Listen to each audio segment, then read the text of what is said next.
The silence in the war room was deafening as I stood before 12 of the nation's highest-ranking military officials, watching them tear apart my brother's failed strategy like vultures picking clean a carcass.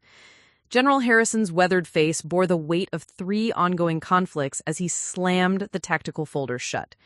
Operation Thunderstrike is a disaster. We need something else, something better. Then his steel gray eyes found mine across the mahogany table. Captain Reeves, we understand you have a proposal. Before we jump back in, tell us where you're tuning in from, and if this story touches you, make sure you're subscribed, because tomorrow I've saved something extra special for you. My brother Dylan's jaw dropped so hard I thought it might unhinge completely. For 28 years, he'd called me his weekend warrior sister, who played soldier at the National Guard base in Millfield while he climbed the ranks at Fort Havenridge as a decorated Army Ranger. Now here I was, standing in the Pentagon's most classified briefing room, about to present a battle plan that could save thousands of lives while his own strategy lay in smoking ruins. But this moment didn't start in this room. It started 3 months ago in the humid Georgia heat outside our childhood home in Pemberton, where Dylan had laughed so hard at my little soldier games that he'd spilled beer all over his dress uniform. I adjusted my posture, spine straight as a rifle barrel, and felt the weight of every weekend drill, every late-night study session, every tactical simulation I'd run in secret while Dylan told family gatherings I was just playing Army. The irony tasted like copper pennies in my mouth. Here he was, the golden boy with the Ranger tab and Bronze Star, watching his kid sister prepare to salvage his catastrophic failure. General Harrison's fingers drummed against the polished wood table. Captain, we're listening. The conference room smelled like aged leather and fresh coffee, with undertones of the kind of tension that only comes when billions in military assets and thousands of lives hang in the balance. Floor-to-ceiling windows overlooked the Potomac, but nobody was admiring the view. Every pair of eyes in the room was focused on me, including Dylan's, which had gone from amused disbelief to something approaching panic. I cleared my throat and began. Gentlemen, Operation Thunderstrike fails because it treats the Valdorian insurgency like a conventional enemy. They're not.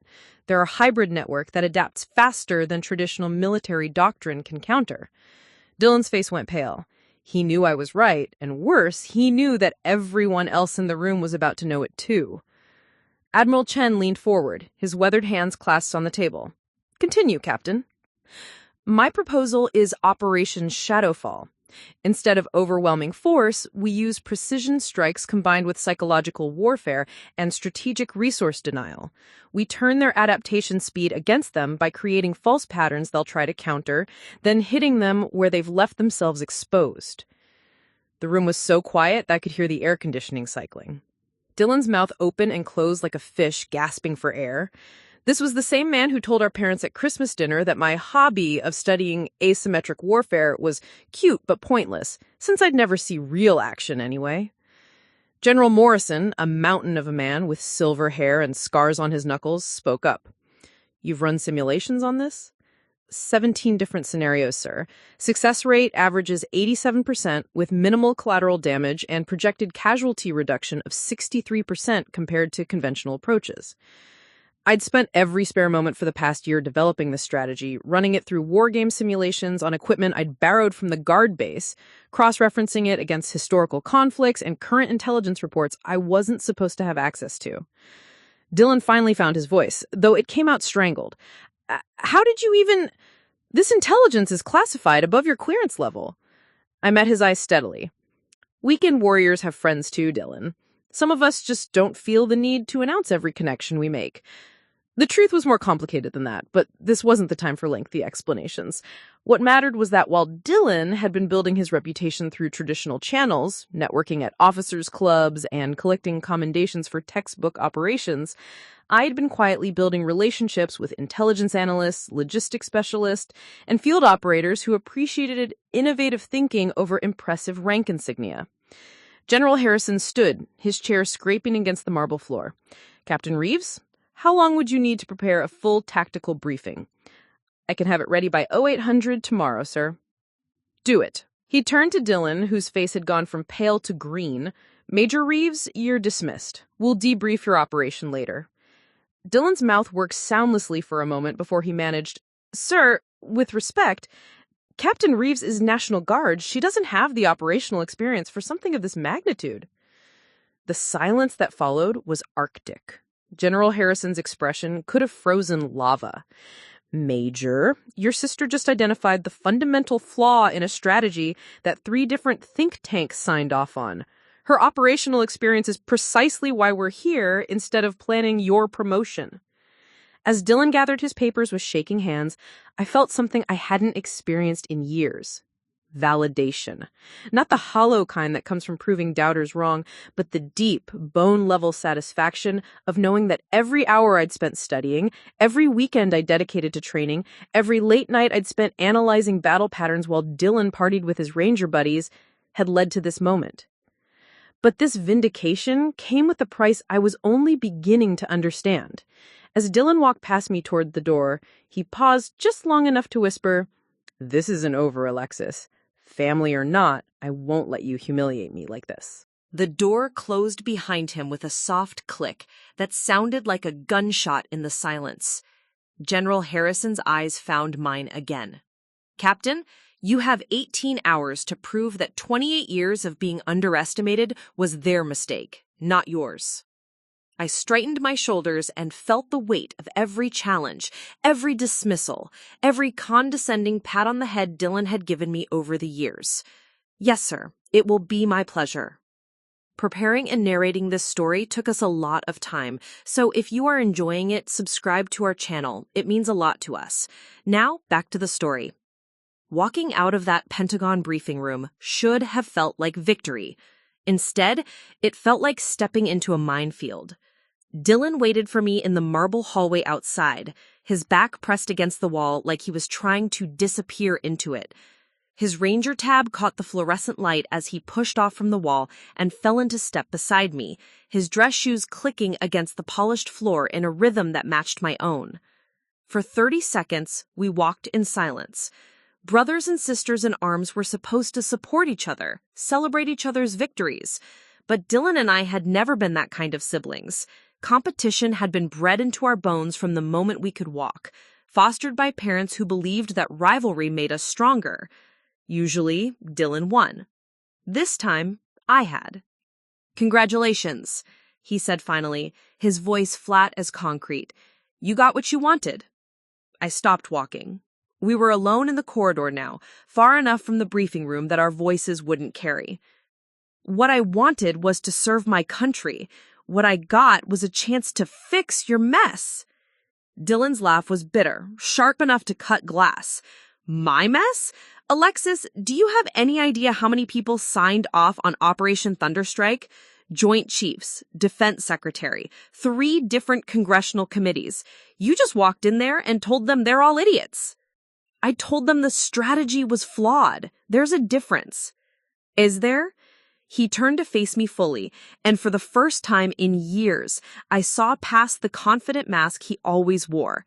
Underneath was something I rarely seen in my older brother. Fear.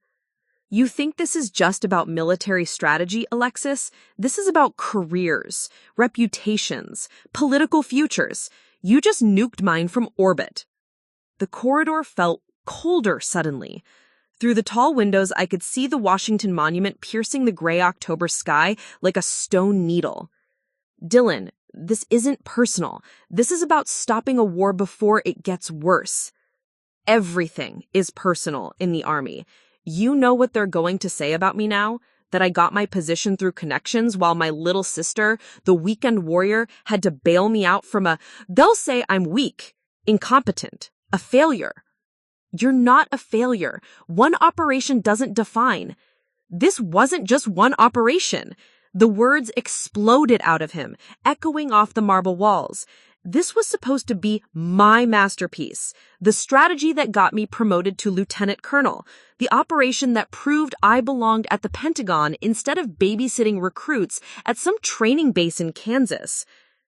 I stared at him, finally understanding. This wasn't about military strategy or saving lives. This was about Dylan's ambition, his carefully constructed image as the family's military golden boy, and I had just shattered it in front of the most powerful people in the Department of Defense. "I'm sorry," I said, and meant it. "I didn't know this was your promotion track." Dylan's expression softened for a moment, and I saw a glimpse of the brother who used to teach me how to throw a football in our backyard in Pemberton.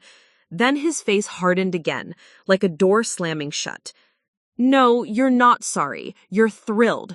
After all these years of being the second-string Reeves, you finally found a way to knock me down." He stepped closer, close enough that I could smell the coffee on his breath and see the tiny scar above his left eyebrow from when he'd fallen off his bike at age 7. "You want to know what I think?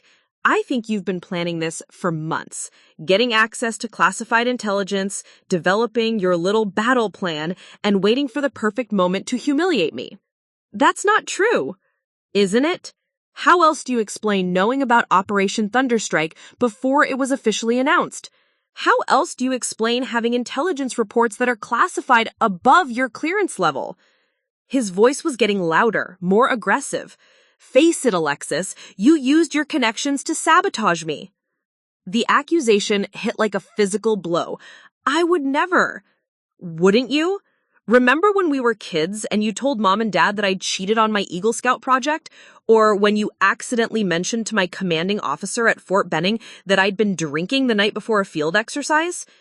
Those were different. You actually did those things. Were they different? Or have you always been jealous of my success?" He was close enough now that I could see the anger burning in his dark brown eyes, the same eyes that looked back at me in every family photo hanging in our parents' house. "You've spent your entire adult life trying to prove you're as good as me. Today, you finally found a way to do it by tearing me down." I felt something crack inside my chest, a hairline fracture in the foundation of trust I thought still existed between us. "Dylan, you're my brother. I would never deliberately hurt you." "No?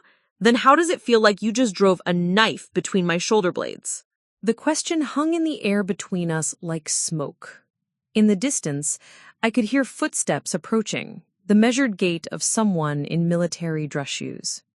We both turned to see Admiral Chen walking toward us, his expression unreadable. "Captain Reeves," he said as he drew near, "General Harrison wants to see your preliminary timeline by 1900 hours. Can you manage that?" "Yes, sir." "Excellent." His gaze shifted to Dylan. "Major Reeves, you're wanted in Conference Room C for debrief." Dylan straightened, his military bearings snapping back into place like armor. "Of course, sir." Admiral Chen nodded and continued down the hallway, leaving us alone again. But something had changed in those few seconds. Dylan's expression had shifted from hurt anger to something calculating and cold. "This conversation isn't over," he said quietly. "You think you've won, but you have no idea what you've started. I've been building relationships in this building for 5 years. I know where the bodies are buried, who owes whom favors, how the real decisions get made. You may have impressed them today, but tomorrow is a different story." "What's that supposed to mean?" Dylan smiled, but it didn't reach his eyes. "It means you're about to learn the difference between being right and being smart. And little sister, you just made a very stupid mistake." He turned and walked away, his footsteps echoing off the marble walls with military precision. I watched him go, feeling like I was seeing him clearly for the first time in years. The brother who had taught me to ride a bike and helped me with my math homework was still in there somewhere, but he was buried under layers of ambition and resentment I was only beginning to understand. As his footsteps faded into the distance, I realized that winning in that briefing room might have been the easy part. The real battle was just beginning, and my enemy knew this battlefield far better than I did. But I was a weekend warrior who had just been handed the biggest assignment of my career. Whatever Dylan was planning, I would be ready for it. I had to be. The Pentagon's marble halls suddenly felt less like a monument to American military power and more like a maze where only one of the Reeves siblings would emerge with their career intact. The formal charges arrived at 0530 hours the next morning, delivered by a stone-faced military police officer who looked like he'd rather be anywhere else in the world. I was in my temporary quarters at Fort Belvoir, hunched over my laptop, putting the finishing touches on Operation Shadowfall briefing that could save thousands of lives in Valdoria when the knock came. 3 sharp raps that cut through the pre-dawn silence like gunfire. Captain Alexis Reeves. The MP's voice was flat, professional, devoid of any emotion that might betray what he thought about serving papers to an officer who'd been front-page news in the Army Times just 18 hours earlier. Yes. You are hereby ordered to report to the Office of Military Justice at Fort Havenridge at 0900 hours today for formal proceedings regarding violations of Articles 86, 92, and 134 of the Uniform Code of Military Justice. He handed me a manila envelope thick enough to choke a horse. You are advised to obtain legal representation immediately. My hands went numb as I took the envelope. Articles 86, 92, and 134. Absence without leave, failure to obey order or regulation, and conduct prejudicial to good order and discipline. The holy trinity of charges used to destroy military careers when courts-martial seemed too messy or public. Who filed these charges? The MP's expression didn't change. The information is contained in your paperwork, ma'am. You have 4 hours to report. 4 hours?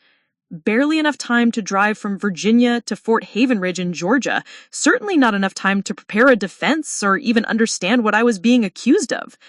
The timing was surgical, designed to catch me off balance and unprepared. Dylan's work, without a doubt. I ripped open the envelope with shaking fingers and spread the documents across my small desk. The charging document bore the signature of Colonel Marcus Thorne, Dylan's commanding officer at Fort Havenridge, but the initial complaint and supporting evidence came from Major Dylan Reeves, acting in his capacity as Operations Officer for Strategic Planning Division. The charges were brilliant, as they were devastating. According to Dylan's sworn statement, I had violated Article 86 by failing to report for mandatory weekend drill at the Millfield National Guard base 3 times in the past 2 months, while I was conducting unauthorized research. Article 92 for accessing classified materials above my clearance level without proper authorization.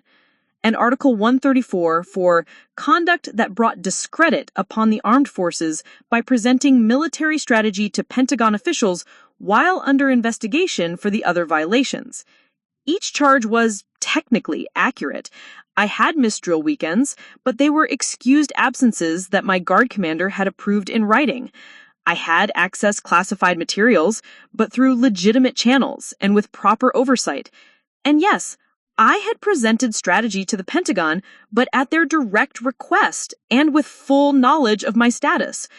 But Dylan had crafted each charge to survive initial scrutiny while leaving out the exonerating context.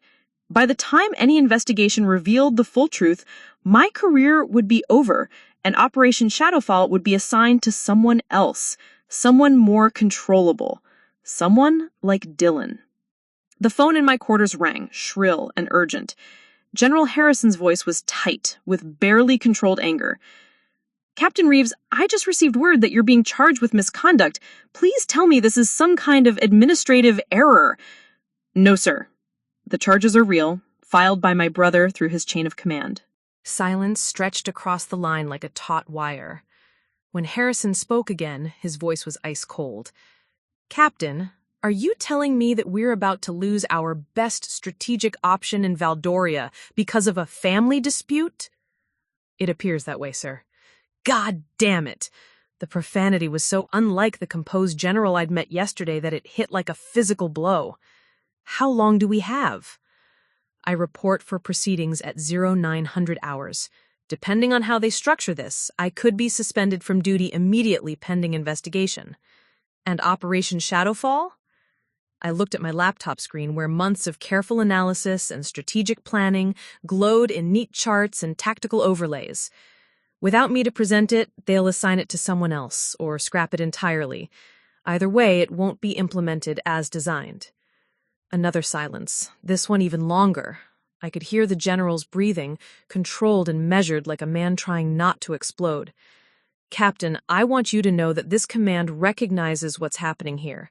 Major Reeves is using military justice as a weapon in a personal vendetta, but our hands are tied until the charges are resolved. I understand, sir. Do you? Because I don't think you do. Harrison's voice dropped to barely above a whisper.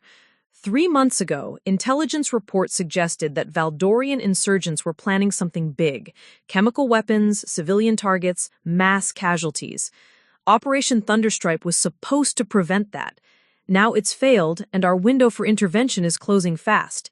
Your plan might be the only thing standing between those people and a humanitarian disaster. The weight of it hit me like a physical blow. This wasn't just about my career or Dylan's ambition anymore. People were going to die if Operation Shadowfall didn't move forward, and my brother was willing to let that happen to protect his reputation. Sir, what if I refuse to report? Continue working on the briefing and present it as scheduled? Then you'd be court-martialed, for real, and we'd lose you permanently. No, Captain, you report as ordered, but you fight these charges with everything you have and you get back here as fast as possible. Yes, sir. The line went dead, leaving me alone with the enormity of what Dylan had done. He wasn't just trying to destroy my career anymore. He was willing to sabotage a critical military operation, potentially costing thousands of lives, to ensure that I couldn't outshine him. I thought about the Dylan who had taught me to shoot a basketball in our driveway, who had helped me study for my SATs, who had written me a letter of recommendation for my first guard position. That person seemed like a stranger now, replaced by someone I didn't recognize and barely understood. The drive to Fort Havenridge took 3 hours and 47 minutes, every mile taking me further from the Pentagon and closer to a carefully orchestrated professional execution. I'd called my guard commander, Colonel Patricia Hendricks, who promised to provide character witnesses and documentation of my approved absences. I'd also reached out to Dr. Sarah Chen, a former CIA analyst who had helped me access some of the intelligence materials Dylan was claiming I had obtained illegally. But lawyers and witnesses would take time, and time was the one thing I didn't have. Dylan had chosen his timing perfectly. The military justice system was designed to be thorough, not fast. By the time I could mount a proper defense, Operation Shadowfall would be ancient history and thousands of Valdorian civilians would be dead. Fort Havenridge looked exactly like every other army base I'd ever seen. Low concrete buildings, perfectly maintained lawns, and flags snapping in the Georgia wind. But today it felt like a prison designed specifically for me. The Office of Military Justice was housed in Building 447, a squat gray structure that looked like it had been designed by someone who believed that justice should be as depressing as possible. Colonel Thorne was waiting for me in his office, a thin man with premature gray hair and the kind of mustache that suggested he took military regulations very seriously. He didn't stand when I entered, didn't offer me a seat, just gestured to a chair across from his desk like he was pointing out a firing squad position. Captain Reeves, I understand you've reviewed the charges against you. Yes, sir. And you understand the seriousness of these allegations. I understand that they're based on incomplete information and taken out of context, sir. Colonel Thorne's expression didn't change. That's for the investigating officer to determine. What I need to know right now is whether you're prepared to accept responsibility for your actions and work with us towards a resolution that serves the best interests of the Army. Translation: confess, accept punishment, and disappear quietly so we can all pretend this never happened. Sir, I'm prepared to defend myself against false charges and ensure that the truth comes to light. Something flickered behind Colonel Thorne's eyes, maybe disappointment or irritation. Sir, I'm going to be frank with you. Major Reeves has an impeccable record and strong support throughout this command. You're a guard officer who nobody here knows personally. This investigation is going to be thorough and fair, but you should understand that the burden of proof is on you to demonstrate that these charges are unfounded.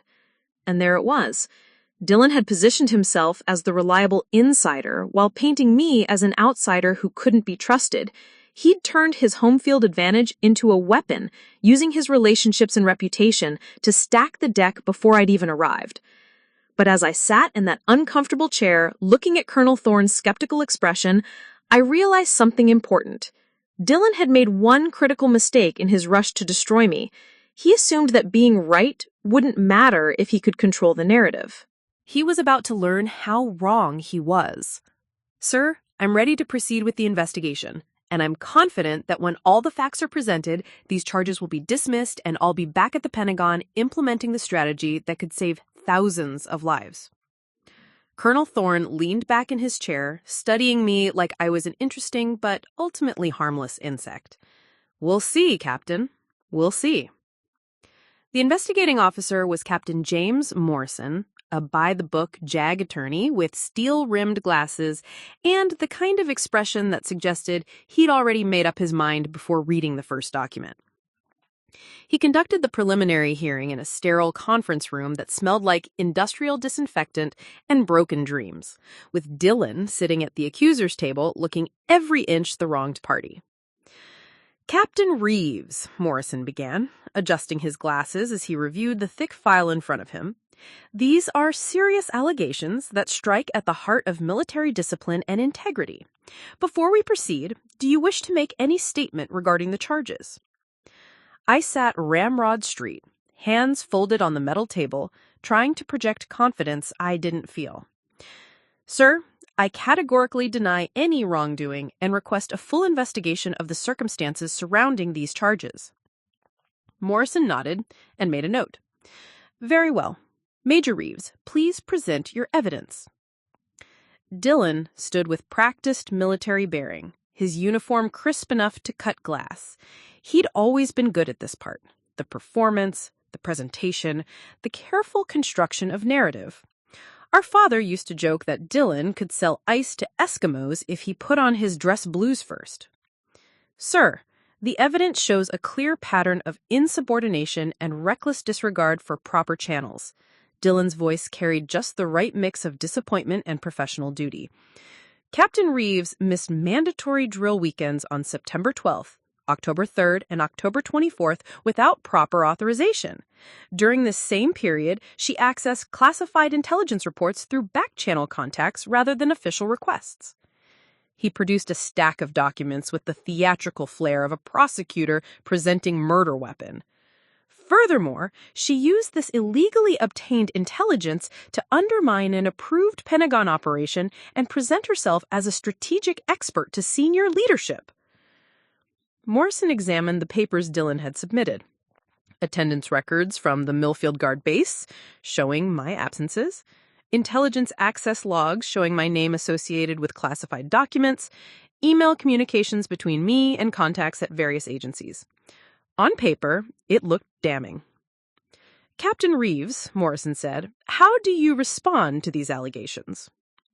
Sir, I categorically deny any wrongdoing and request a full investigation of the circumstances surrounding these charges. Morrison nodded and made a note. Very well. Major Reeves, please present your evidence. Dillon stood with practiced military bearing, his uniform crisp enough to cut glass. He'd always been good at this part: the performance, the presentation, the careful construction of narrative. Our father used to joke that Dillon could sell ice to Eskimos if he put on his dress blues first. Sir, the evidence shows a clear pattern of insubordination and reckless disregard for proper channels. Dillon's voice carried just the right mix of disappointment and professional duty. Captain Reeves missed mandatory drill weekends on September 12th, October 3rd, and October 24th without proper authorization. During this same period, she accessed classified intelligence reports through back-channel contacts rather than official requests. He produced a stack of documents with the theatrical flair of a prosecutor presenting murder weapon. Furthermore, she used this illegally obtained intelligence to undermine an approved Pentagon operation and present herself as a strategic expert to senior leadership. Morrison examined the papers Dillon had submitted: attendance records from the Millfield Guard base showing my absences, intelligence access logs showing my name associated with classified documents, email communications between me and contacts at various agencies. On paper, it looked damning. Captain Reeves, Morrison said, how do you respond to these allegations? Sir, I categorically deny any wrongdoing and request a full investigation of the circumstances surrounding these charges. Morrison nodded and made a note. Very well. Major Reeves, please present your evidence. Dillon stood with practiced military bearing, his uniform crisp enough to cut glass. He'd always been good at this part: the performance, the presentation, the careful construction of narrative. Our father used to joke that Dillon could sell ice to Eskimos if he put on his dress blues first. Sir, the evidence shows a clear pattern of insubordination and reckless disregard for proper channels. Dillon's voice carried just the right mix of disappointment and professional duty. Captain Reeves missed mandatory drill weekends on September 12th, October 3rd, and October 24th without proper authorization. During this same period, she accessed classified intelligence reports through back-channel contacts rather than official requests. He produced a stack of documents with the theatrical flair of a prosecutor presenting murder weapon. Furthermore, she used this illegally obtained intelligence to undermine an approved Pentagon operation and present herself as a strategic expert to senior leadership. Morrison examined the papers Dillon had submitted. Attendance records from the Millfield Guard base showing my absences, intelligence access logs showing my name associated with classified documents, email communications between me and contacts at various agencies. On paper, it looked damning. Captain Reeves, Morrison said, how do you respond to these allegations? Sir, I categorically deny any wrongdoing and request a full investigation of the circumstances surrounding these charges. Morrison nodded and made a note. Very well. Major Reeves, please present your evidence. Dillon stood with a smile sharp as a bayonet. I'd like to submit this recorded conversation between Captain Reeves and an unidentified intelligence contact obtained through routine security monitoring. My blood turned to ice water. Dillon produced a small digital recorder and placed it on the table like he was laying down a royal flush. He pressed play, and my voice filled the sterile conference room. Tinny, but unmistakably mine. I need access to the Valdorian insurgency files, specifically anything related to chemical weapon capabilities and civilian population centers. My recorded voice was speaking to someone Dillon had identified as an unidentified contact. That's going to be tricky without proper authorization channels. This stuff is compartmentalized pretty heavily. I understand, but this is time sensitive. There's an operation being planned that could go very wrong if we don't have better intelligence. The recording continued for another 30 seconds, with me clearly discussing classified information and requesting materials outside normal channels. When it ended, the silence in the room was deafening. Morrison removed his glasses and cleaned them slowly, a gesture that felt like a judge putting on a black cap before pronouncing a death sentence. Captain Reeves, this recording appears to show you soliciting classified information through unauthorized channels and discussing ongoing operations with personnel outside your chain of command. My mouth felt like it was full of sand. The recording was real. I remembered that conversation with Lieutenant Torres from the Defense Intelligence Agency, but Dillon had edited it carefully, removing all context that would have shown it was a legitimate research request conducted with proper oversight.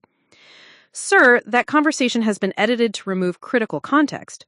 Lieutenant Torres was acting as my official liaison with DIA, and all requests were properly documented and approved. Can you provide this documentation? The approval was verbal, given the time-sensitive nature of the request, but Lieutenant Torres can verify. Lieutenant Torres is currently deployed to Afghanistan and unavailable for testimony, Dillon interrupted smoothly. However, his superior officer has reviewed the intelligence access logs and confirms that no formal request was submitted through proper channels. Another perfectly timed trap. Dillon had done his homework, ensuring that my key witness was conveniently out of reach while producing testimony from someone who would only have access to partial records. Morrison turned to Dillon. Major Reeves, how did you obtain this recording? Routine security monitoring flagged the conversation as potentially problematic. As operations officer, I was notified and requested a copy for review. And why didn't you address this with Captain Reeves directly at the time? Dylan's expression shifted to something that might have been regret if you didn't know him as well as I did. Sir, Captain Reeves is my sister. I hoped this was an isolated incident that could be handled quietly within the family. When she appeared at the Pentagon yesterday with strategic information that could only have come from these unauthorized contacts, I realized this was part of a larger pattern that threatened operational security. The bastard was good. He'd painted himself as the reluctant but dutiful officer forced to report his own sister for the good of the service, the kind of tragic figure that committees love to sympathize with. Morrison made extensive notes before looking up at me. Captain Reeves, these are extremely serious allegations. The recorded conversation, combined with the attendance and intelligence access irregularities, suggest a pattern of behavior that violates multiple articles of the UCMJ. Sir, I request the opportunity to present my complete defense, including witness testimony and full documentation of my research authorization. Granted. However, given the security implications of these charges, I'm recommending immediate suspension from all duties pending the outcome of a formal investigation. The words hit like a physical blow. Suspension meant no access to classified materials, no ability to work on Operation Shadowfall, no way to prevent the humanitarian disaster that General Harrison had described. Dylan had achieved exactly what he'd set out to do. Sir, I said, trying to keep desperation out of my voice, I'm currently working on a critical strategic project that has direct implications for ongoing operations. Suspending me now could compromise operational security if you're engaging in unauthorized intelligence gathering, Morrison interrupted. I'm sorry, Captain, but until these charges are resolved, you're relieved of all duties requiring security clearance. I felt my military ID and access cards being collected, my security badge deactivated, my career placed in bureaucratic limbo. Dylan watched it all with an expression of professional concern that never quite reached his eyes. As Morrison concluded the hearing and began discussing timelines for the formal investigation, I realized the full scope of what Dylan had accomplished. He hadn't just filed charges against me, he'd orchestrated a complete character assassination designed to not only destroy my career, but to eliminate me as a threat to his own advancement. But as I sat there, watching my brother systematically dismantle everything I'd worked for, I felt something unexpected beginning to burn in my chest. Not despair, not defeat, but a cold, focused anger that reminded me why I become a soldier in the first place. Dylan thought he'd won by playing politics and manipulating the system. He'd forgotten the most important lesson our father had taught us both. Never underestimate an opponent who has nothing left to lose. The investigation would take weeks, maybe months. By then, Operation Shadowfall would be history and thousands of people would be dead. But Dylan made one critical error in his rush to destroy me. He assumed I would fight this battle on his terms, using his rules in his chosen arena. He was about to learn how wrong he was. Growing up in Pemberton, Georgia, the Reeves family was Army royalty. Our house was a shrine to military service, walls lined with commendations, shadow boxes displaying medals earned in conflicts most people had never heard of, and photographs of 4 generations of Reeves men in uniform stretching back to World War I. Dylan and I learned to salute before we could tie our shoes. Our grandfather, Colonel William Bull Reeves, had earned his nickname leading tank battalions across North Africa in 1943. The story went that he'd taken shrapnel in his shoulder during the Battle of Kasserine Pass, but refused evacuation, continuing to command his unit for 3 more days with his arm in a makeshift sling. The silver star on our mantelpiece proved it wasn't just family legend. Dad followed the tradition, serving 2 tours in Vietnam as an artillery officer before returning to Pemberton to run the family hardware store. He wore his Bronze Star like other men wore wedding rings, quietly, but with unmistakable pride. Mom had served too, though her 4 years as an army nurse in Germany were often overshadowed by the men's combat stories. In the Reeves household, service wasn't optional. It was destiny. Dylan embraced that destiny with the enthusiasm of a true believer. At 6 years old, he was organizing neighborhood kids into makeshift platoons and conducting training exercises in our backyard. By 12, he'd memorized every major battle of the 20th century and could recite military strategy like other kids quoted baseball statistics. Dad called him the future general of this family, and Dylan wore the title like a medal. I was different, quieter, more thoughtful. While Dylan commanded attention at family gatherings with stories about his JROTC achievements, I spent hours in Grandpa Bull's study reading his old tactical manuals and war memoirs. Dad noticed the difference early. "Dylan's got the presence for command," he told Mom one evening when they thought I was asleep. "But Alexis has the mind for it. She sees things differently, thinks 3 moves ahead, could be dangerous in the right hands." Dangerous. Even at 10 years old, I knew that wasn't entirely a compliment in the Reeves family lexicon. The pattern established itself early and never changed. Dylan was the performer, the natural leader who could inspire loyalty and project confidence.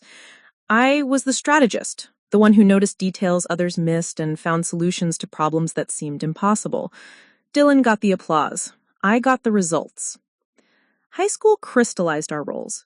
Dylan quarterbacked the football team to 2 state championships while serving as senior class president and JROTC battalion commander. His graduation speech about service and sacrifice brought half the audience to tears. He was everything a military family could want in a son: charismatic, decisive, born to lead. I graduated valedictorian with a perfect SAT score and early admission to West Point, but my achievements felt invisible next to Dylan's star power. At my graduation party, guests spent 10 minutes congratulating me before asking if Dylan would be attending college on a football scholarship. When I mentioned my appointment to the academy, Dad beamed with pride. But he'd beamed the same way when Dylan scored the winning touchdown in the state championship. "Both my children are going to serve," he announced to anyone who would listen. "Dylan at West Point, following in the family tradition of combat leadership. Alexis at the academy too, though she'll probably end up in intelligence or logistics. Different strengths, different paths, different expectations. Dylan would command troops and win battles. I would support him from behind a desk somewhere, analyzing data and writing reports that real officers like him would use to make the important decisions. West Point should have been my chance to prove that assumption wrong. Instead, it reinforced every stereotype about the Reeves family dynamics. Dylan thrived in the social aspects of military leadership, the ceremonies, the traditions, the brotherhood of arms. He graduated near the top of his class, not because he was the smartest cadet, but because he understood that success at the academy was as much about politics and perception as it was about academic achievement. I graduated higher than Dylan academically, but my antisocial tendencies and focus on theoretical strategy rather than practical leadership earned me a reputation as a brilliant but difficult officer candidate. My tactical innovations in war games were noted and praised, but my inability to network effectively with faculty and fellow cadets marked me as someone destined for staff positions rather than operational command. "Alexis has an exceptional analytical mind," my tactical instructor noted in my final evaluation. "Her strategic thinking is innovative and sound. However, she lacks the interpersonal skills necessary for effective unit leadership. Recommend assignment to planning or intelligence roles where her strengths can be maximized while minimizing exposure to her weaknesses." The recommendation stung because it was accurate. I was better at understanding how battles should be fought than at inspiring people to fight them. Dylan was the opposite, a natural leader who could make soldiers follow him anywhere, even if he wasn't always sure where he was leading them. Our career paths diverged predictably after graduation. Dylan went straight to Ranger School, then airborne training, then a series of prestigious assignments that built his reputation as a rising star in the combat arms community. He led troops in Iraq and Afghanistan, earning commendations for leadership under fire, and building the kind of combat record that opened doors at the highest levels of military command. I requested assignment to strategic planning and spent my early career analyzing enemy capabilities and developing theoretical frameworks for asymmetric warfare. My work was classified, invisible, and crucial to operations I'd never be allowed to discuss. While Dylan collected bronze stars and combat infantry badges, I collected security clearances and access to information that shaped decisions made by generals whose names appeared in newspapers. The irony wasn't lost on me. Dylan commanded hundreds of soldiers and received recognition for his leadership, but my analysis influenced operations involving thousands of troops across multiple theaters. He was the visible face of American military power. I was part of the invisible brain that made that power effective. Family gatherings became exercises in diplomatic small talk. Dylan would regale relatives with sanitized war stories, while I sat quietly, unable to discuss anything meaningful about my work. When pressed for details about my assignments, I'd deflect with vague references to staff work and analytical support. Dad would nod approvingly and change the subject to Dylan's latest promotion or commendation. "Both my children are serving with distinction," became his standard response to questions about our careers. Dylan is commanding troops in the field, and Alexis is doing important work in strategic planning. Important work. The phrase carried just enough ambiguity to avoid embarrassment, while making it clear that my contributions weren't quite as significant as Dylan's more visible achievements. The pattern held for 15 years. Dylan climbed the promotional ladder through operational commands and high-visibility assignments, building relationships with senior officers and accumulating the kind of political capital that translated into career advancement. I remained in the shadows, developing expertise in areas that mattered enormously but couldn't be discussed at cocktail parties or family dinners. By the time Dylan reached major and I made captain in the National Guard, our roles in the family mythology were fixed. He was the Reeves family's military standard-bearer, destined for senior command and possibly flag rank. I was the smart sister who'd found her niche in support roles, valuable but never quite equal to the family's true military legacy. The irony was that I'd become exactly what Dad had predicted years earlier, dangerous in the right hands. My strategic thinking had evolved far beyond anything taught at West Point, refined by years of analyzing real-world conflicts and developing solutions to problems that conventional military doctrine couldn't address. But dangerous thinking without visible authority is just intellectual masturbation. Dylan understood that better than anyone. He'd built his career on the fundamental military truth that perception and politics matter as much as competence, maybe more. Which was why yesterday's Pentagon briefing had shattered 15 years of carefully maintained family dynamics. For the first time in our lives, my invisible expertise had become visible, and Dylan's visible leadership had been exposed as inadequate. He had spent his entire career preparing to be the Reeves family's military legacy. He wasn't about to let his weekend warrior sister take that away from him, no matter what the cost. My real military education didn't happen at West Point. It happened in a windowless basement office at Fort Braxton, North Carolina, where I spent 3 years as a junior analyst in the Strategic Assessment Division. The work was mind-numbing, reading intelligence reports, updating threat assessments, and writing summaries that disappeared into filing cabinets no one ever opened. I was 25 years old and already feeling like my career was fossilizing. Everything changed the day Colonel Elizabeth Hardwick walked into my cubicle and dropped a classified folder on my desk. "Captain Reeves, I have a special project for you," she said without preamble. Hardwick was a legend in intelligence circles, a former Special Forces officer who'd transitioned to strategic planning after an IED took her left leg in Afghanistan. She had a reputation for spotting unconventional talent and nurturing it in ways the regular army couldn't appreciate. The folder contained intelligence reports from a failed operation in Somalia, where a joint task force had been decimated by insurgents using tactics that seemed to anticipate every move the Americans made. 3 previous analysts had reviewed the operation and concluded it was simply bad luck. Wrong place, wrong time, enemy forces larger than expected. "I want you to figure out what really happened," Hardwick said. "And I want you to tell me how we could have done it better." I spent 6 weeks dissecting every aspect of the operation: troop movements, communication intercepts, local intelligence, weather patterns, even the psychological profiles of the commanders involved. What I found wasn't bad luck. It was a systematic failure to understand how modern irregular warfare actually worked. The task force had applied conventional military doctrine to an unconventional enemy. They'd focused on controlling territory when they should have been disrupting networks. They'd prioritized overwhelming force when they should have been using precision and stealth.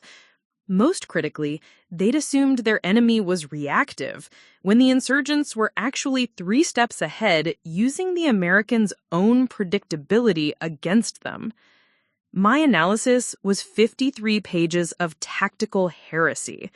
I recommended abandoning traditional force-on-force thinking in favor of what I called adaptive disruption warfare, a strategy that treated insurgencies like living organisms that could be killed by targeting their vital systems rather than their visible symptoms. Hardwick read my report twice, then called me into her office. "Captain, this is either brilliant or completely insane. Maybe both." She leaned back in her chair, studying me like I was a puzzle she couldn't quite solve. "What made you think to approach it this way?" "Ma'am, I grew up hunting with my grandfather. He taught me that if you want to kill a deer, you don't chase it through the woods making noise. You study its patterns, figure out where it needs to go, and wait for it there." "And do you think insurgencies are like deer?" "I think they're like any living system, ma'am. They have needs, patterns, vulnerabilities. Traditional military thinking tries to destroy them with brute force, but if you understand what they need to survive, you can kill them surgically." Hardwick was quiet for a long moment. Then she picked up her phone and made a call that changed my life. "General Morrison, it's Beth Hardwick. I have a special project for you," she said without preamble. 3 days later, I was sitting in a secure conference room at the Pentagon presenting my Somalia analysis to a panel of senior officers who looked like they'd rather be anywhere else.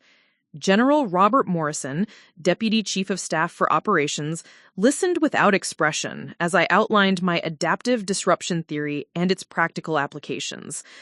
When I finished, the room was silent for nearly a minute. "Captain, Morrison, if you're right about this, it changes everything we think we know about irregular warfare." "Yes, sir." "And if you're wrong, implementing your recommendations could get a lot of people killed." "Yes, sir." Morrison exchanged glances with the other officers. "Captain Reeves, how would you like a chance to test your theories under real-world conditions?" That was how I ended up assigned to Task Force Nightfall, a classified unit that officially didn't exist. Our mission was to develop and field test unconventional warfare strategies in environments where traditional approaches had failed. We operated with minimal oversight, maximum flexibility, and absolute secrecy. For the next 8 years, Nightfall conducted operations in 17 countries across 4 continents.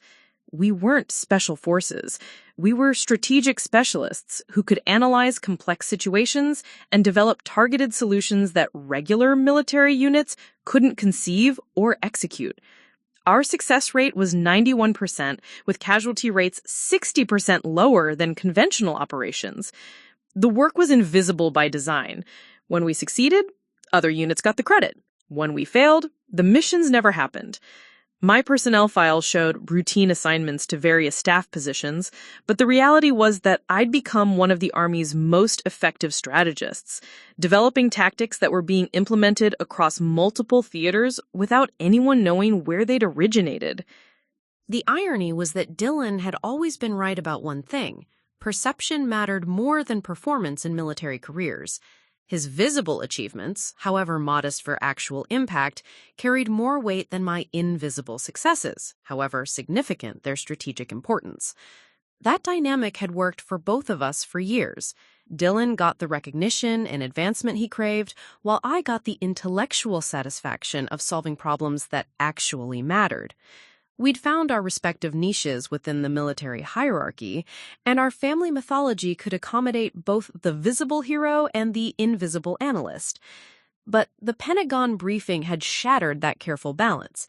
For the first time in my career, my invisible expertise had become visible at the highest levels of military command. General Harrison and his staff had seen what I was actually capable of, and they'd found Dillon's conventional approach wanting by comparison. Dillon's entire identity was built on being the superior military mind in the Reeves family. He was the decorated combat veteran, the natural leader, the rising star destined for senior command. I was supposed to be the support player, valuable but subordinate, smart but not threatening to his position as the family's military standard-bearer. Yesterday's briefing had revealed that the subordinate sister had become the superior strategist, and that her invisible work had far greater impact than his visible achievements. It wasn't just a professional embarrassment. It was an existential threat to everything Dillon believed about himself and his place in the world. Which explained why he was willing to destroy my career rather than allow the truth about our respective capabilities to become public knowledge. This wasn't about military strategy or operational effectiveness. It was about identity, legacy, and the fundamental question of which Reeves sibling deserved to carry the family's military tradition into the next generation. Dillon had spent his entire career building a reputation based on conventional excellence and political savvy. He wasn't about to let his weekend warrior sister reveal that reputation as hollow, no matter what the cost in human lives or strategic effectiveness. But he'd made one critical miscalculation in his rush to destroy me. He'd assumed that taking away my official position would neutralize my ability to influence events. He was about to learn that 8 years of operating in the shadows had taught me how to be dangerous without official authority. Dillon's campaign to destroy me was a masterpiece of bureaucratic warfare, executed with the precision of a surgeon and the ruthlessness of an assassin. What I initially dismissed as a simple case of wounded pride turned out to be a carefully orchestrated operation that had been months in the planning. The first piece of evidence emerged 3 days after my suspension, buried in routine intelligence traffic that crossed my friend Captain Jennifer Walsh's desk at the Defense Intelligence Agency. Jennifer was one of the few people who knew about my work with Task Force Nightfall, having provided intelligence support for several of our operations. She'd been quietly monitoring communications related to my case when she noticed something that made her blood run cold. "Alexis," she said during a carefully arranged meeting at a coffee shop in Arlington, "your brother didn't just stumble across that recording. He requested security monitoring on your communications 6 weeks ago." 6 weeks. That meant Dillon had been planning this takedown since before Operation Thunderstrike was even finalized, possibly since the moment he learned that the Pentagon was reviewing strategic options for Valdoria. He hadn't waited for me to threaten his operation. He'd anticipated the threat and moved preemptively to neutralize it. Jennifer slid a manila folder across the table, careful to keep it below the sightline of other customers. He filed the request through Colonel Thorne's office, claiming he'd received reports of unusual activity by a National Guard officer with access to sensitive materials. Completely legitimate on the surface, but the timing suggests he knew something was coming. I opened the folder and felt my stomach drop. Inside were copies of monitoring requests, intelligence sharing agreements, and authorization forms that painted a picture of systematic surveillance. Dillon hadn't just been watching my communications, he'd been building a comprehensive dossier on my activities, contacts, and research methods. "There's more," Jennifer said grimly. "He's been reaching out to people in your network, asking subtle questions about your work and your access to classified materials. Nothing that would raise red flags individually, but taken together, it looks like he was mapping your entire support structure." The scope of it was breathtaking. Dillon had identified every person who'd helped me access intelligence, every contact who'd provided expertise, every ally who might testify on my behalf. Then, he'd systematically undermined each relationship through carefully crafted inquiries that raised doubts about my methods and motivations. Dr. Sarah Chen, the DIA analyst who'd helped me access Valdorian intelligence, had been told that I was under investigation for possible security violations. She'd been advised to limit her cooperation with my requests and document any interactions for review. Lieutenant Torres, my liaison with the Operational Intelligence Division, had been deployed to Afghanistan 3 weeks early, officially for operational needs, but the timing was suspiciously convenient.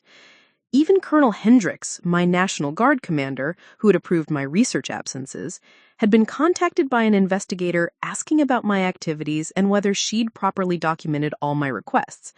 The conversation had been framed as a routine audit, but it had the effect of making her question whether she'd followed proper procedures. "He's been poisoning the well," I said, pieces of the puzzle falling into place, making sure that anyone who might support me would either be unavailable or reluctant to get involved. "It gets worse," Jennifer said grimly. "I talked to Mike Brennan over at Strategic Command. He said Dylan's been floating rumors about you for weeks. Nothing actionable, just casual comments about being concerned about his sister's research methods and whether she might be getting in over her head." The brilliance of it was that Dylan had never said anything directly damaging. He'd simply expressed brotherly concern about my unconventional approach to intelligence gathering, wondering aloud whether I fully understood the security implications of my methods. To colleagues who didn't know me personally, it planted seeds of doubt about my judgment and professionalism. "Mike said Dylan seemed genuinely worried about you," Jennifer continued. "He came across as the caring brother trying to protect his sister from making career-ending mistakes. No one questioned his motives because no one imagined he was orchestrating your downfall." The recording that had been so damaging during my hearing suddenly made perfect sense. Dylan hadn't accidentally discovered evidence of my unauthorized intelligence gathering. He'd created conditions that would make my legitimate research appear suspicious, then captured conversations that could be edited to support his narrative. My request to Lieutenant Torres for a Valdorian intelligence files had been completely proper, conducted through established channels with appropriate oversight. But by removing context and framing it as unauthorized solicitation, Dylan had transformed legitimate research into apparent misconduct. "How deep does this go?" I asked. Jennifer's expression was grim. "Deeper than you think. I ran a trace on the intelligence access logs that Dylan submitted as evidence. They've been selectively edited to remove documentation of your authorizations while preserving records of your access.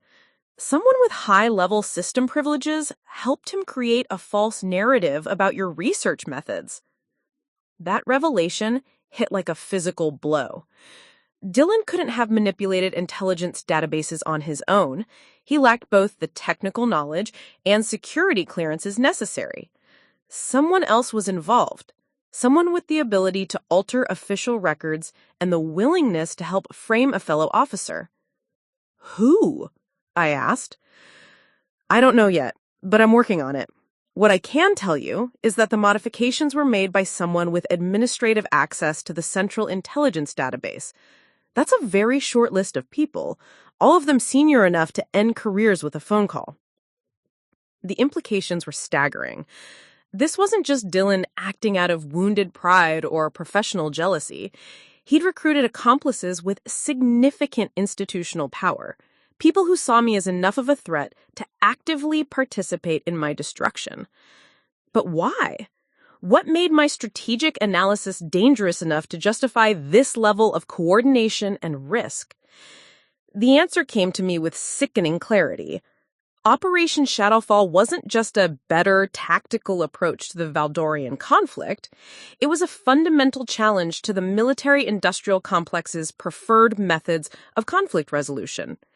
My strategy emphasized precision over overwhelming force, intelligence over firepower, surgical strikes over massive deployments. If implemented successfully, Operation Shadowfall would demonstrate that complex conflicts could be resolved with smaller forces, lower costs, and minimal collateral damage.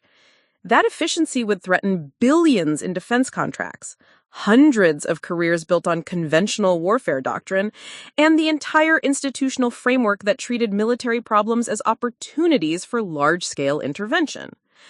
Dillon wasn't just protecting his personal reputation, he was serving as a frontman for interests that saw my approach as an existential threat to their preferred way of doing business.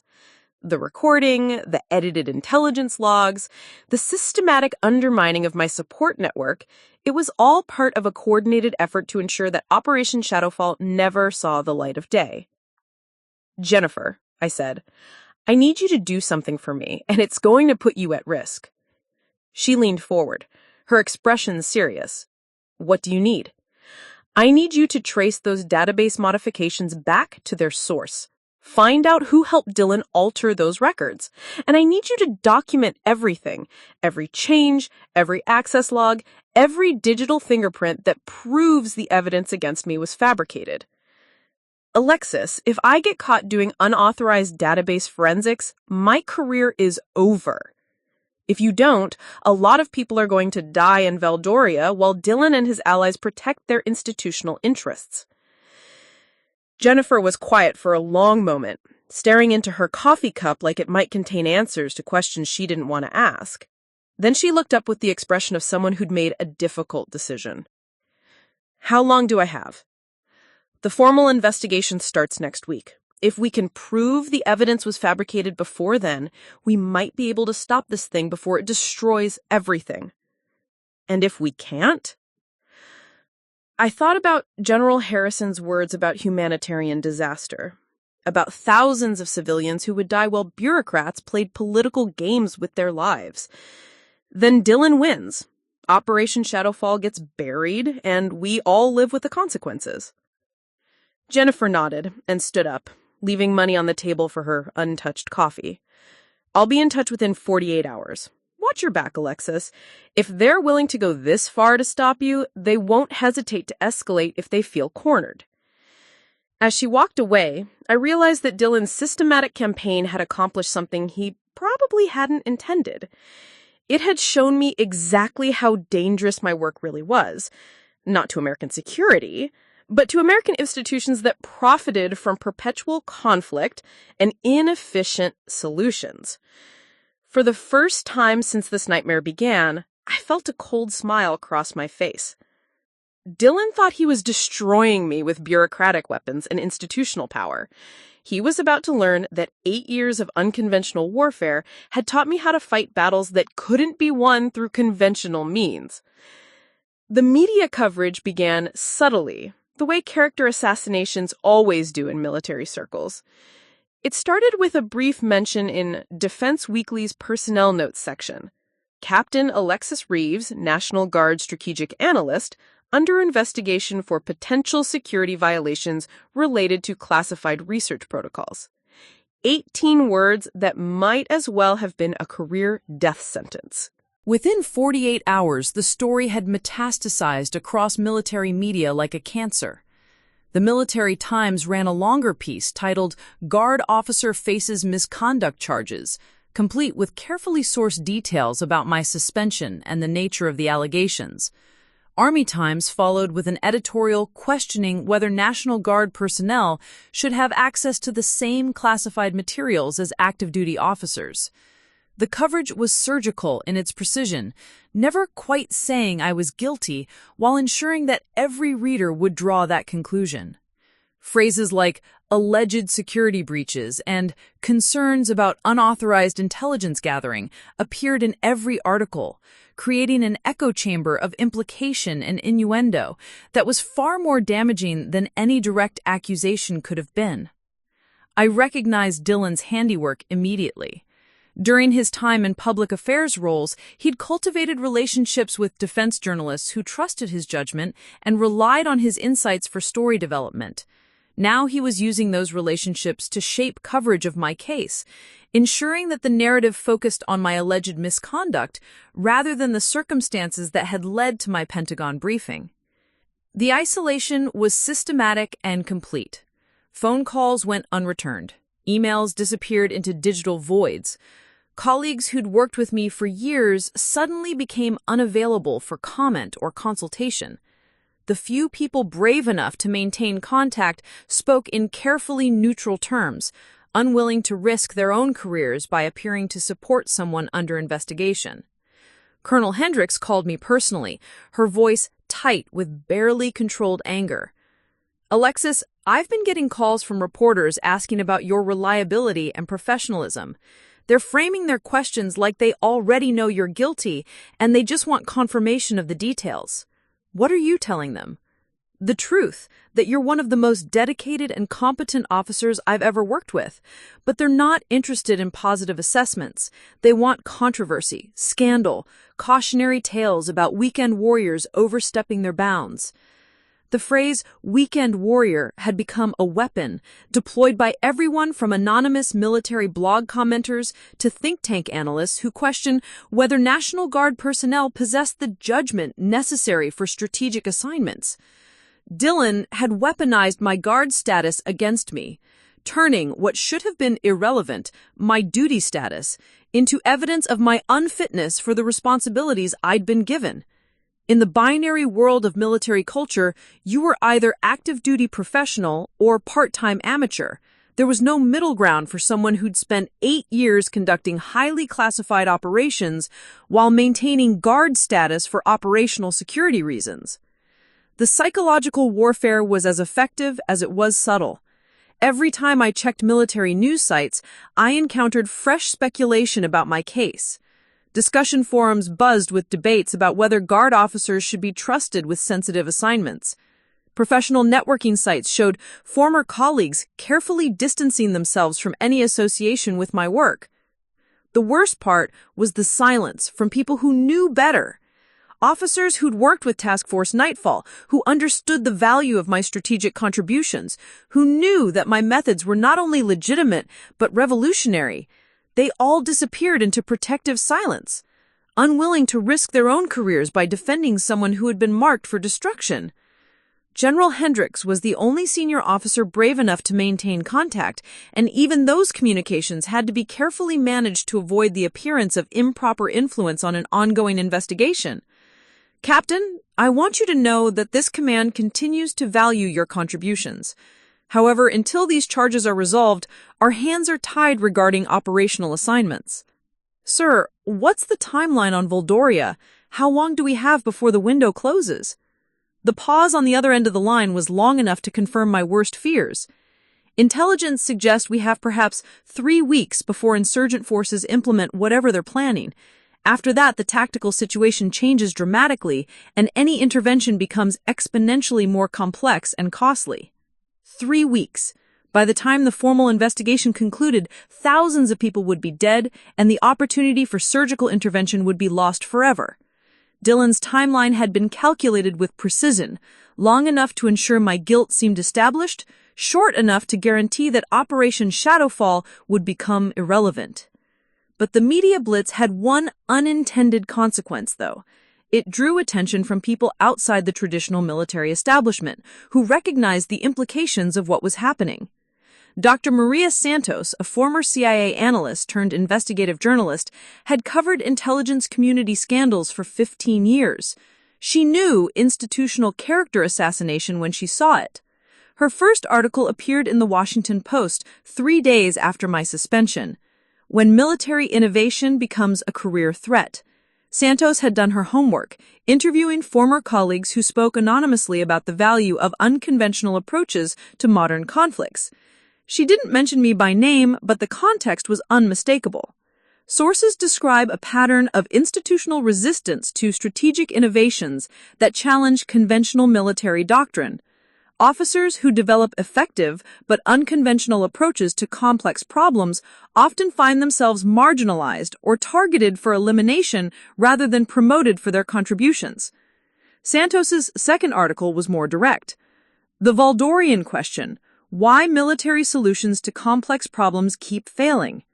This piece examined the history of failed interventions in Valdoria and questioned whether traditional military approaches were adequate to address modern, irregular warfare challenges.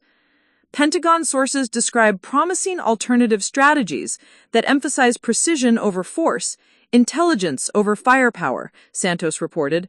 However, these approaches remain theoretical due to institutional resistance and bureaucratic obstacles. Between the lines, anyone familiar with my case could read a clear message. Innovative solutions existed, but were being suppressed for political rather than strategic reasons. The coverage sparked responses from military reform advocates, congressional staff members interested in defense efficiency, and academic analysts who'd been studying the failure of conventional approaches to irregular warfare. Suddenly, my case wasn't just about one officer's alleged misconduct. It was about institutional resistance to innovation and the human cost of bureaucratic politics. But media attention was a double-edged sword.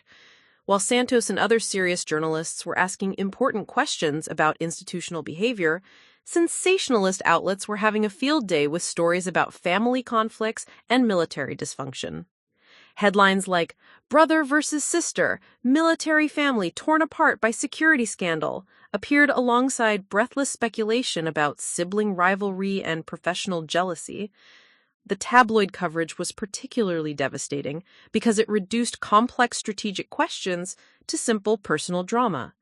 Instead of debating the merits of different approaches to irregular warfare, public attention focused on the supposedly tragic story of a family destroyed by ambition and betrayal.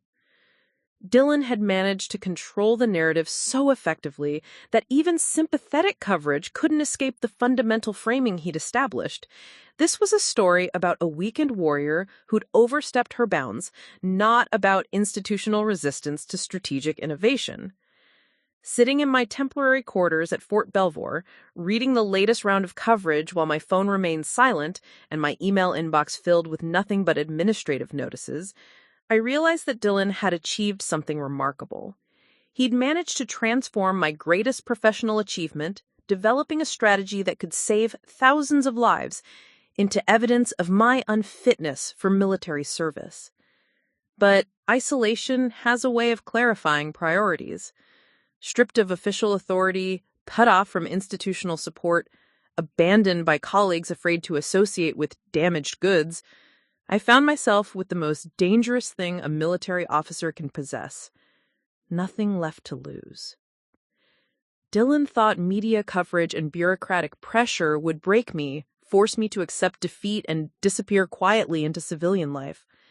He'd miscalculated in a fundamental way. He'd forgotten that unconventional warfare specialists are trained to operate most effectively when they're outnumbered, outgunned, and completely cut off from conventional support. The call came at 03:47 hours on a Tuesday morning, jerking me from the first decent sleep I'd had in weeks. The voice on the other end was Jennifer Walsh, but she sounded different, excited, breathless, like someone who'd discovered fire. "Alexis, I found it. I found everything." I was instantly awake, every nerve ending suddenly alive with possibility. "What do you have?" "Not over the phone. Meet me at the usual place in 1 hour. And Alexis, bring everything you have on Operation Shadowfall. We're going to need it." The coffee shop in Arlington was nearly empty at this hour, just a few early commuters and night shift workers grabbing caffeine before facing another day. Jennifer was already there when I arrived, hunched over a laptop with the intensity of someone who'd worked all night. Dark circles under her eyes told the story of someone who'd pushed herself past exhaustion and into the realm of pure determination. "I traced the database modifications," she said without preamble, sliding a thick folder across the table. "Dillon had help, but not from who you'd expect." I opened the folder and felt the world tilt sideways.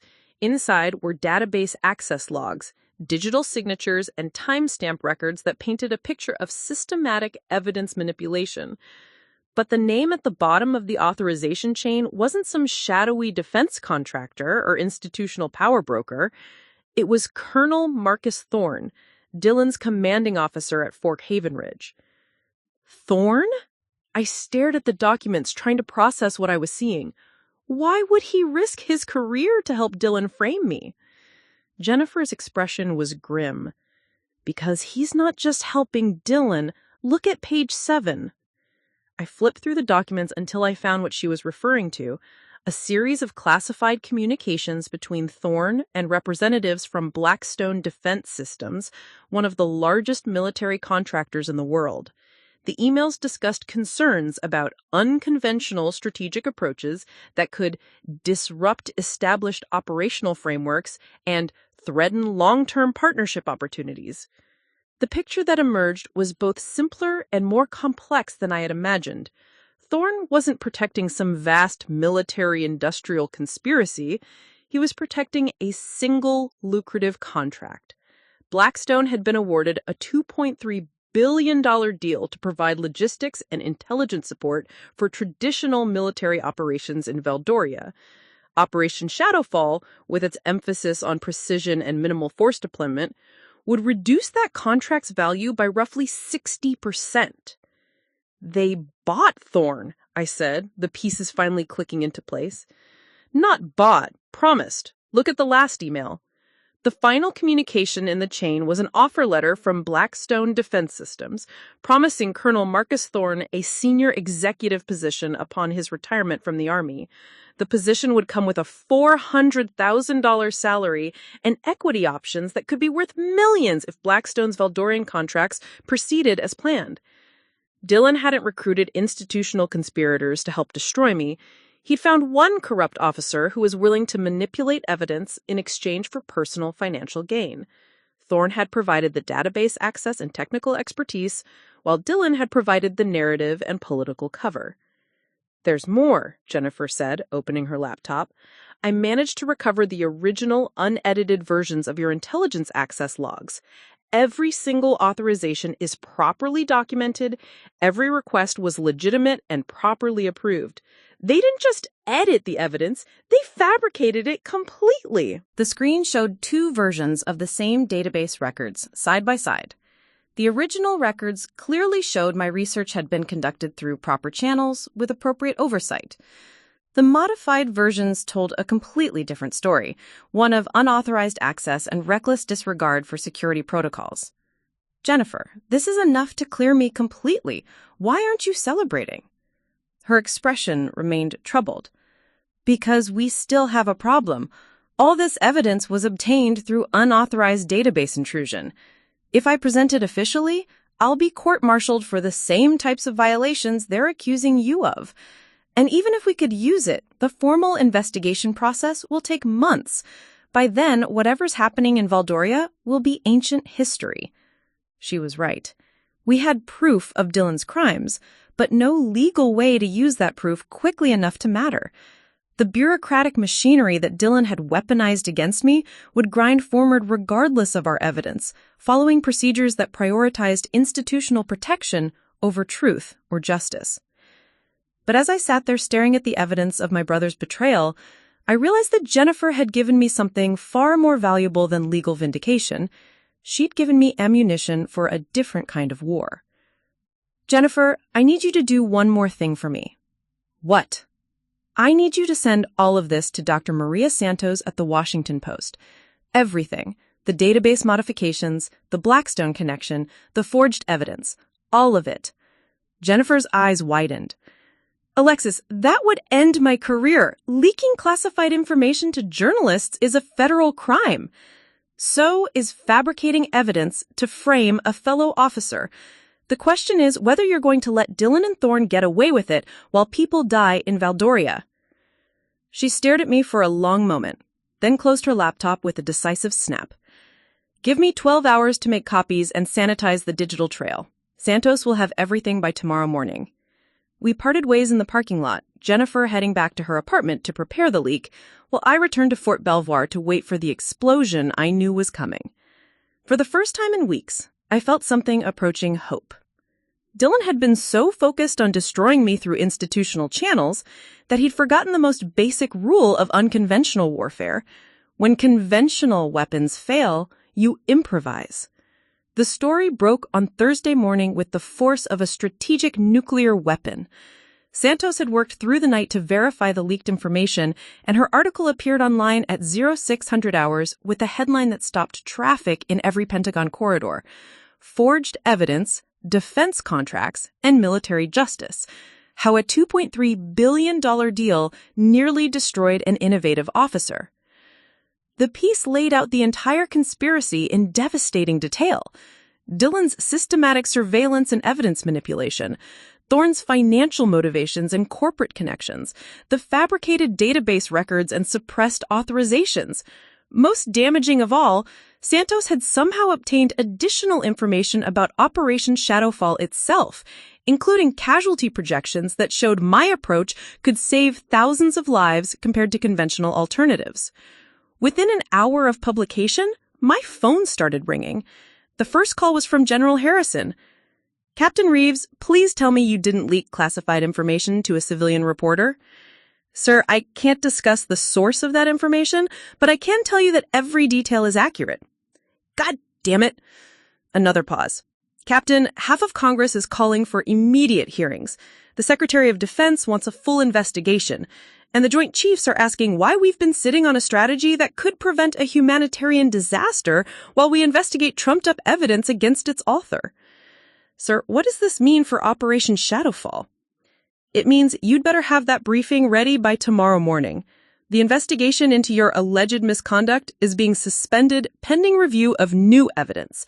Colonel Thorne has been relieved of command and is under investigation for corruption, and Major Dillon Reeves has been reassigned to a staff position where he can cause no more damage." I closed my eyes and felt something I hadn't experienced in weeks: vindication. The final briefing took place the next morning in the same Pentagon conference room where this nightmare had begun, but this time the dynamics were completely different. I wasn't standing accused before a hostile panel. I was presenting to senior officers who understood they'd nearly lost a critical strategic advantage to bureaucratic politics and personal corruption. General Harrison introduced me with words that Dillon had spent months ensuring I'd never hear.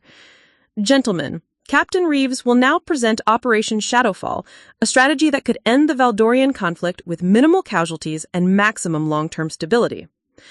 I spent 90 minutes outlining my approach, answering detailed questions, and walking through implementation timelines. When I finished, the room was silent for nearly a minute. Admiral Chen spoke first. "Captain, when can we begin implementation?" "Sir, the advanced teams can be deployed within 72 hours. Full operational capability within 2 weeks. Make it happen." As the meeting concluded and officers filed out to begin implementing Operation Shadowfall, I found myself alone with General Harrison. "Captain, I owe you an apology. This institution nearly failed you in the most fundamental way possible." "Sir, the institution worked exactly as designed. It protected itself from perceived threats and maintained established power structures. The problem wasn't systemic failure, it was that Dillon found a way to weaponize those protective mechanisms against internal innovation." Harrison nodded slowly. "What you've shown us is that our greatest threats aren't always external enemies. Sometimes they're internal resistance to the changes we need to make to remain effective." 6 months later, Operation Shadowfall had achieved everything I'd promised and more. The Valdorian insurgency had been dismantled through precision strikes and network disruption, with casualty rates 90% lower than previous interventions. The conflict that experts had predicted would require years of massive military deployment had been resolved in 8 weeks with minimal force and maximum effectiveness. Dillon had been quietly transferred to a logistics position at Fort Riley, Kansas, where he was managing supply chains and filing reports that no one would ever read. Colonel Thorne had been court-martialed, stripped of rank, and sentenced to 5 years in federal prison. Blackstone Defense Systems had lost their Valdorian contracts and faced congressional investigation. I'd been promoted to major and offered command of a new strategic innovation unit tasked with developing unconventional approaches to complex conflicts. The weekend warrior who'd been written off as an amateur had become the template for a new kind of military officer, one who understood that future wars would be won through precision and intelligence rather than overwhelming force. But the victory that mattered most wasn't professional or institutional. It was personal. 3 weeks after Operation Shadowfall's success was officially announced, I received a letter from Dylan. Not an email or a phone call, but an actual handwritten letter delivered through official mail channels. Alexis, it read, I spent so much time trying to prove I was better than you that I forgot we were supposed to be on the same side. You were right about everything, the strategy, the institutional resistance, the human cost of conventional thinking. I may never get the chance to make this right, but I want you to know that I'm proud to be your brother, even if I was too stupid and scared to see what that meant when it mattered. I read the letter twice, then folded it carefully and placed it in my desk drawer. Forgiveness would take time, trust would have to be rebuilt, and our relationship might never return to what it had been before this war began. But for the first time in months, I could imagine a future where Dylan and I were siblings again, instead of enemies. Operation Shadowfall had saved thousands of lives in Valdoria. Maybe it could save one family in Georgia, too. Up next, you've got 2 more standout stories right on your screen. If this one hits the mark, you won't want to pass these up. Just click and check them out. And don't forget to like, subscribe, and turn on the notification bell so you don't miss any upload from us.